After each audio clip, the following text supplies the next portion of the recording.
Good morning, Kenya. It's Monday, February 26, 2024.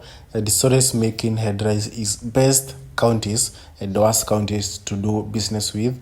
The best rated counties starting with is Nyeri County, Siaya County, Madera County, Murang'a County, and Ram County, which has a payment status of 100% to their employees, exception of Lamu County, with a payment status of 99%, close to 100. The ones with poor payment status are Kiambu, with a payment status of 4%. I wonder how those people do survive. Followed by Nairobi, 9%. Followed by Narok, 26%. Kajiado, 30%.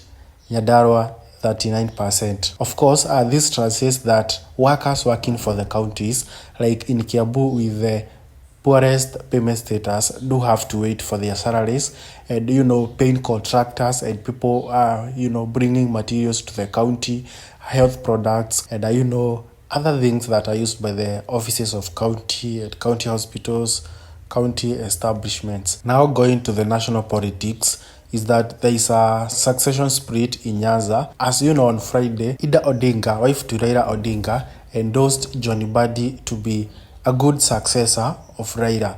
And some people have raised eyebrows as saying that maybe it was intentional. Raila sent his wife to go and endorse John Badi, fearing that if Raila blew the whistle, maybe it could have brought different speculations. Bear in mind, Raila has good old friends from the region, but may not be enough to trust them. Ida Odinga's wife noted that John Badi has been the heartbeat of Raila Amolo Odinga. So what are your thoughts on this?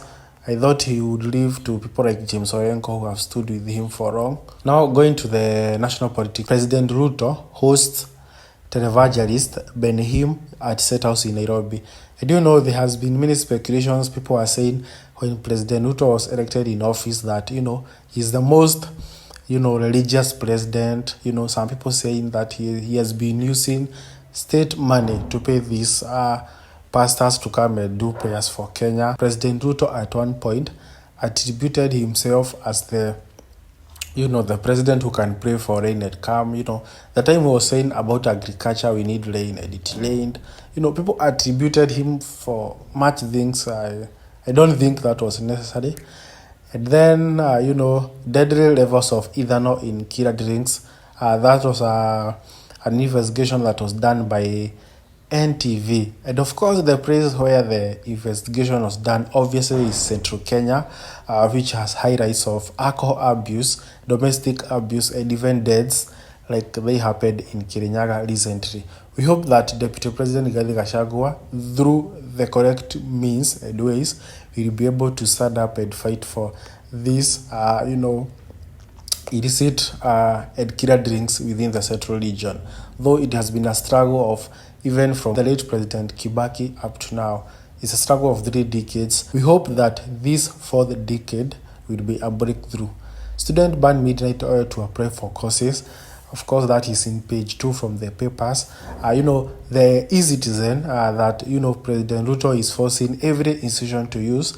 And, MCSK boss Ezekiel Mutua noted that hiyo ni kama ujinga yenye hawezi pelekea bank kuiambia ilipe services zao ikitumia e-citizen.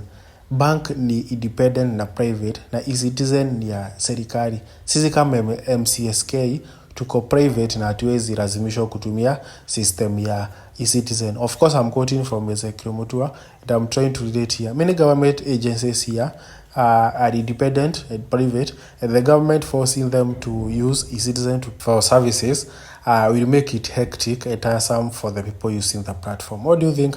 That is from the papers.